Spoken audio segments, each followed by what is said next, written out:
I came across a poster and this flyer the other day. Both advertised Christianity as a search for truth, and I really couldn't resist. So here's the ninth lie that Christians tell and why they tell it: that Christians are searching for the truth.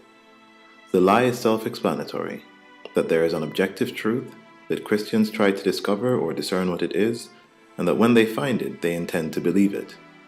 But here are the facts. While I agree that there is an objective truth and only one version of it, it is plainly evident that Christians either have no interest in it or actively try to avoid it. Far from being objective truth seekers, Christians admit to being desperately emotionally biased. Their belief is their source of comfort and their refuge in times of discouragement, depression, or loneliness. If they didn't believe in their God, they'd feel inadequate, alone, and desperate. Without their unsubstantiated beliefs, they'd sink into a pit of despair. They'd have no peace, no joy, no courage, and no happiness. Some of them are even morally deficient enough that if they didn't believe in their unsubstantiated God, they would see no reason to even care for their own children, or not to oppress others, or even kill others as they imagine that animals do. By their own admission, they're nothing without their precious beliefs, empty without their precious beliefs, and they think that if they don't matter to their unsubstantiated God, then they don't matter to anyone. And if their own desperate loneliness weren't enough of an emotional motivation, Christians also admit that if they didn't believe in an afterlife, they would despair. They openly acknowledge that they wouldn't be able to keep going if they thought that this life were all that there is. That belief in an afterlife is all that enables them to bear their troubles in this one, and that their beliefs are the only things keeping them from the fear of death.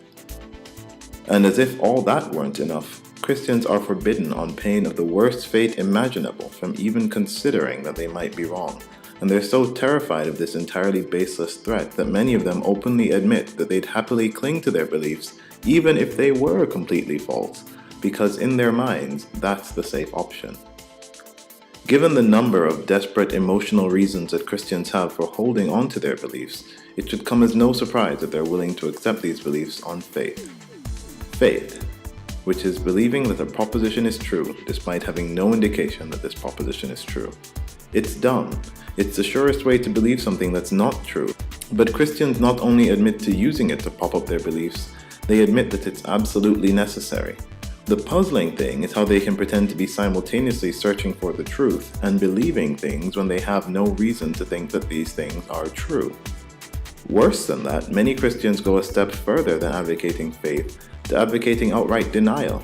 They publicly admit that they will ignore or reject any evidence that contradicts their beliefs, and that they'll only pay attention to the parts of reality that agree with what they'd already like to believe. Some of them go so far as to admit that even if they found out that they were wrong, they would somehow continue to believe that they were right anyway. Even if they saw the truth with their own eyes and heard it with their own ears, they would reject it nonetheless because they would not want to lose their faith. Christians decide in advance what they want to believe, and if the truth doesn't line up with it, too bad for the truth, which probably explains why Christians lie.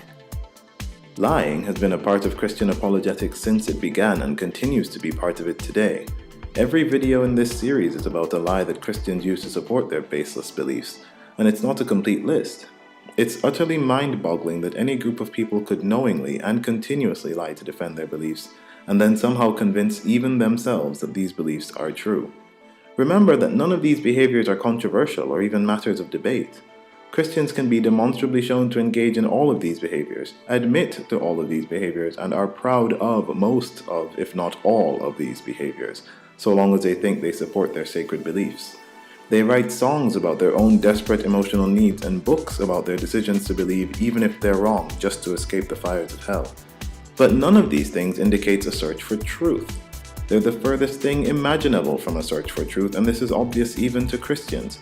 If any person from any other faith or even any other fragmented section of Christianity exhibited any of these behaviors or even one of these behaviors, Christians wouldn't think that this person was searching for the truth.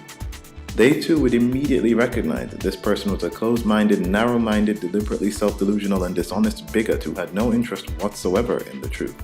If they cared about the truth at all, they wouldn't dream of telling so bald a lie, but then again, if they were honest at all, they probably wouldn't still be Christians. So the truth is that Christians aren't searching for the truth. They're only trying to confirm and reaffirm what they already believe. They make no effort to align their beliefs with reality, and when confronted with reality that contradicts their beliefs, they deny or ignore it.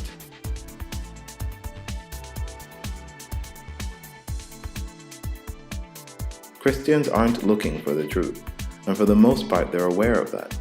But they engage in a fabulous game of Orwellian doublethink, because if they acknowledge that they're just clinging to their beliefs for emotional reasons rather than because they're true, the emotional benefits disappear. If you admit that it's just a game of make-believe, then the fear of death comes back. When you admit that your imaginary friend is imaginary, the loneliness returns. Not to mention the realization that they don't and can't control the events in their own lives and the lives of others. It's also much harder to force your intolerant views into politics, education, or any other part of the public sphere when you openly admit that you don't care if any of them are true. You just really need to believe them because you're too lonely or scared to face reality. And I'm not trying to rob anyone of their precious, baseless comforts. If you need to cling to groundless nonsense to make it through the day, that's your business, and I respect your right to do that.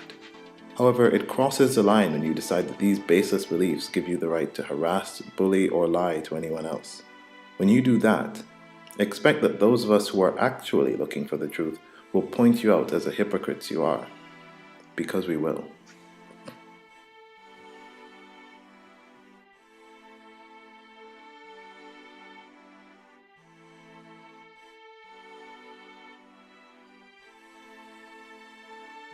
If you know of a lie that Christians like to tell, please send me a message with that lie and I'll make a video about it. Other than that, please rate the video, subscribe, and wait for more. There's more coming.